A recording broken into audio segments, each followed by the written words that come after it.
And so then what happened is the next day I went up. He told me to go there and, go do some solo. I didn't realize at this point I could rent the plane. I could, get out when I needed to. Weather was good. So literally the next morning at 8 in the morning, I went back to the airport and he was like, hey, go have fun. I'm thinking, wow, go have fun. I just stayed in the pattern. I wasn't about to try nothing crazy. And so this time I went around 3 times, full stop, at the Tower Airport with no problem. So it was like, okay, so yesterday wasn't a fluke. It wasn't by accident. Today actually happened. And then later that day, me and my instructor went out and did some more work at another airport, in which he ended up endorsing me to fly at the second airport as well. So not only could I do my airport, I had a second airport. I could fly in our practice area as well. So it all worked out. He signed me off for all that. And so yeah, that's kind of how my solo went. But let me tell y'all about day 3. So so day 3 was my third day solo. So this time he told me, hey, go have fun again.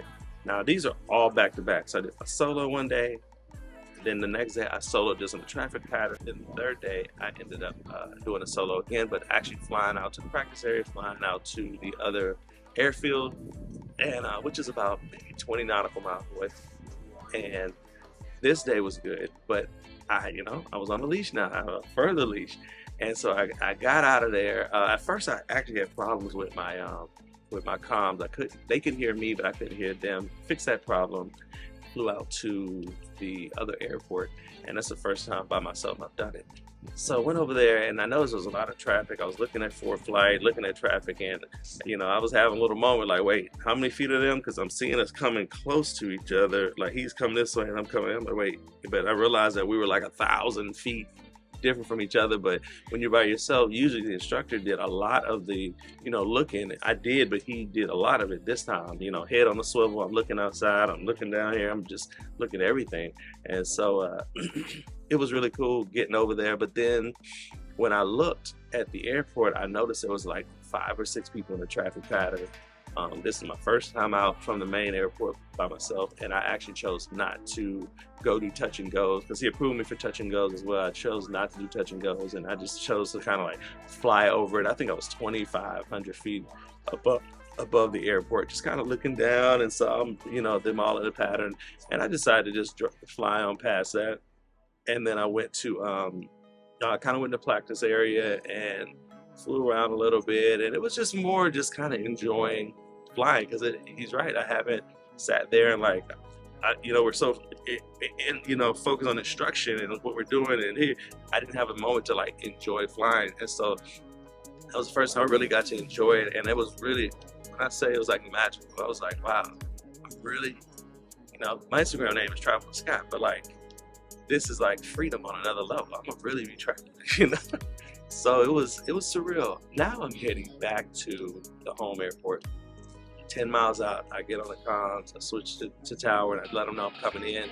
They say, okay, cool. They told me to turn 10 degrees left and fly for a base to final landing. Huh? What? Base to final landing. Interesting. I know what that is. I'm sorry I'm looking up because I think that's one of my school planes right there. That's how close the airport is. I see one of the planes. But base to final, I knew what he meant, but I've never done a base to final. I had never practiced that. I understood it, but I never practiced it. And I thought about it for a second. I repeated it back to him, and I just kept flying for a second. And then he called me again and was like, hey, do you see CAL FIRE, the traffic off your right wing? And I looked down, I couldn't see it. I kept looking around. They said they're not by you, but be careful. The CAL FIRE is over there.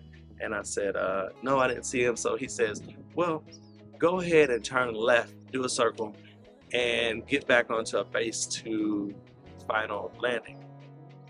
My brain is like, wait, I can literally see the airport too. So I'm like coming in and I'm like, okay, so he wants me to go, turn 10 degrees, do a 360, and then a base to final landing. In the middle of that, I really was like, this is something I never witnessed yet. Specifically, I didn't do the 360, but not the base to final. And so I actually called the tower and said, hey, I'm a student pilot, and I never done that, and I don't feel comfortable doing that maneuver right now, base and final. I said I would like to have a 45-degree in from downwind landing. And he was like, you never had a base and final? He was like, well, when you get to the ground, you talk to your instructor and tell him to teach you how to do it. And I was like, yes, sir. But at the end of the day, I need to get this plane down. He told me, go ahead and do my 45-degree. I actually had to explain it to him a little bit more. Like, hey, I'm going to do, go out, do a 45-degree going into the downwind, and then do my normal landing procedure, which I feel comfortable with.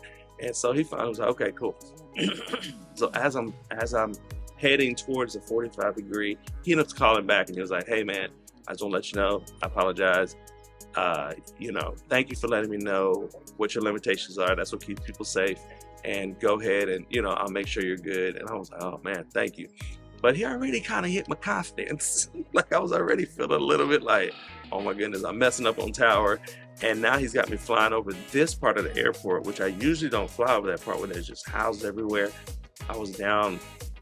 My pattern altitude was supposed to be right at 11 to 1150 feet, like right around there.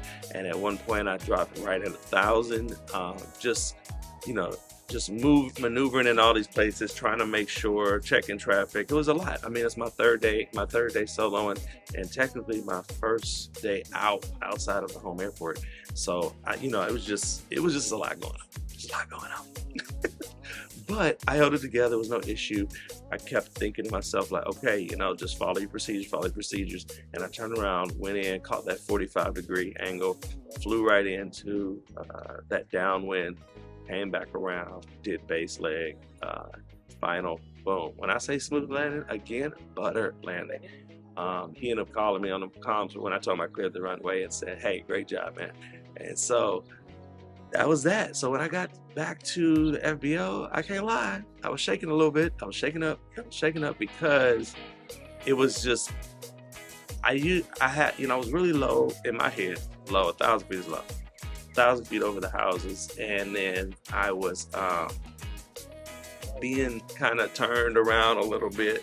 And so, I guess it's something, I spoke to my mentor after that. It's just something that people go through the first time they solo, or one of the few times they solo. You just get a little nervous because these things are hitting you so fast. Yet at the same time, you have to pull off these maneuvers, but you got, altitude. And just listen to this.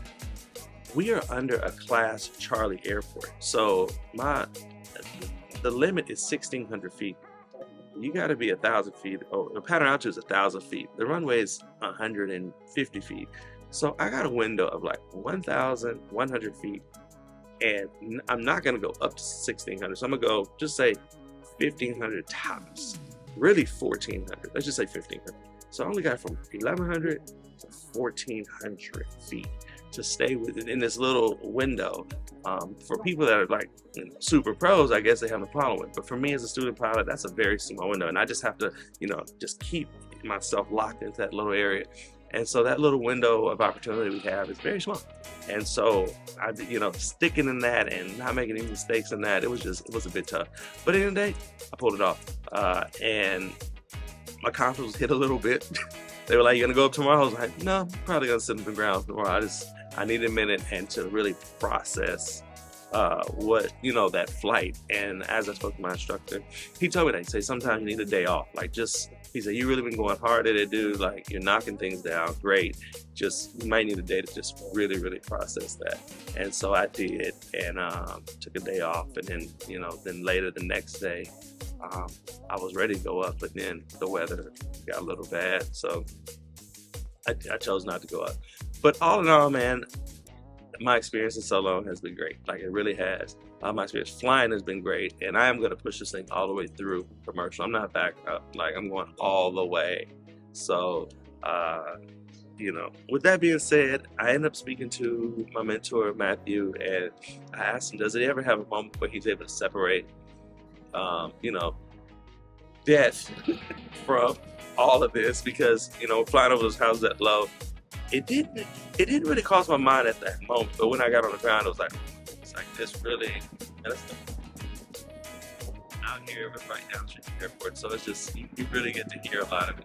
So it wasn't that I was worried about dying or anything at that moment. But, let's be honest, y'all. This is a real this is a real deal situation. This is life and death scenario if you're not, in the proper mindset or do something wrong. So he told me he thinks about it as soon as that day he had flew out to some island. That same day he was like, man, I think about it, I'm like, ooh, it's a lot of water, And so he was like, you never really let it go, but you counteract it with knowledge. So he told me when it comes down to just say, if you feel like you don't know the emergency procedure, that's after you land, that's something you need to go and practice on.